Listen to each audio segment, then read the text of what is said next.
Assalamualaikum warahmatullahi wabarakatuh. Salam sejahtera bagi kita semua. Om Swastiastu, Namo Buddhaya, dan salam kebajikan. Perkenalkan, nama saya Helmia Wulandria Nur Aini, NIM 255106011110001. Saya dari Program Studi Teknik Bioproses kelas H Fakultas Teknologi Pertanian. Tujuan dari video ini yaitu untuk menuntaskan tugas mata kuliah kewarganegaraan tentang analisis dan tanggapan mengenai wacana amandemen UUD 1945.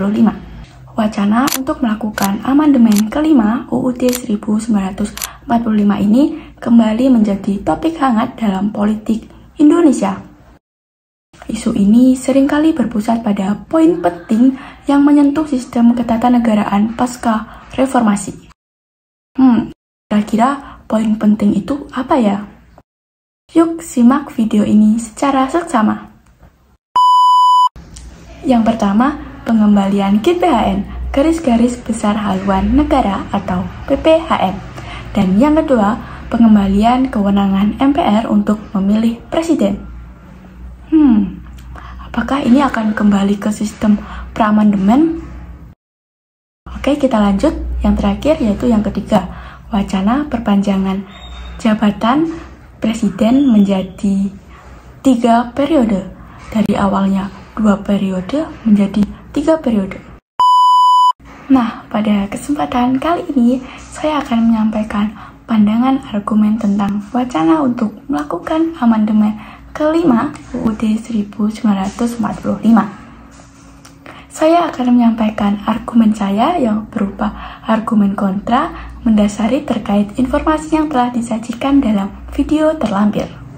Baik, isu utama yang pertama GBHN atau PPHN.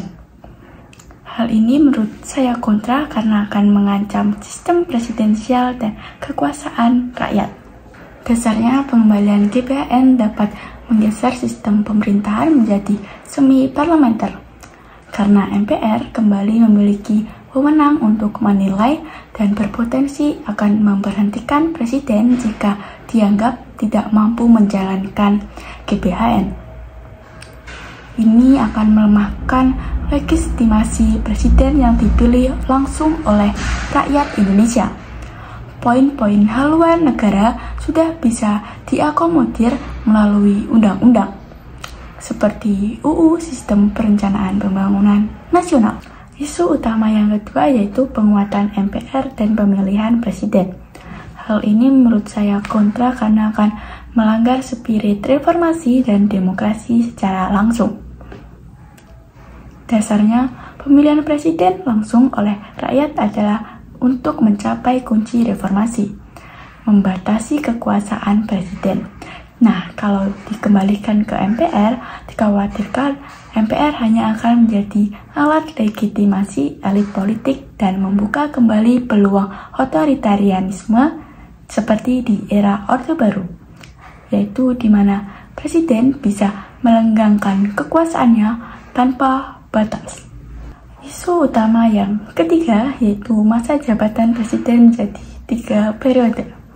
Hal ini menurut saya kontra karena akan berpotensi kegagalan konstitusional dan penyalahgunaan kekuasaan. Dasarnya, pembatasan masa jabatan 2 periode adalah prinsip dasar demokrasi modern untuk mencegah penumpukannya kekuasaan pada satu individu dan menjamin regenerasi kepemimpinan.